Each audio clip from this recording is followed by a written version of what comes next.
জি বাংলায় আসছে অ্যাক্রোপলিস প্রোডাকশনের নতুন ধারাবাহিক কুসুম। যেমনটা তোমাদের জানিয়েছিলাম, ইতিমধ্যে ধারাবাহিকের প্রথম প্রচার ঝলকে সবটাই মিলে গেছে। প্রথম ঝলক দেখে অনেকেই এক্সাইটেড হয়েছে। গ্রামের সহজ সরল মেয়ে কুসুম কিভাবে রাজভারী ইন্দ্রাণী গাঙ্গুলির মন জয় করে পরবর্তীকালে পরিবারের প্রধান হয়ে উঠবে, তার গল্প উঠে আসবে এই ধারাবাহিকে।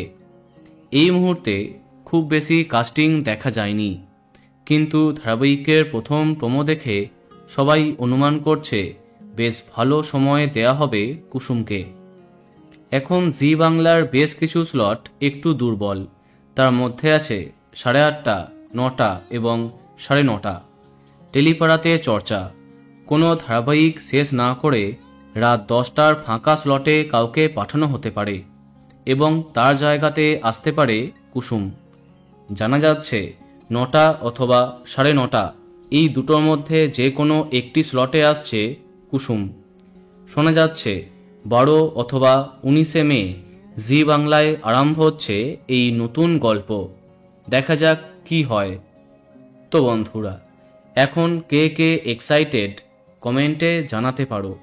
আর এই রকমই আরও অনেক ভিডিও পেতে সাবস্ক্রাইব কারেন্ট বস। ধন্যবাদ।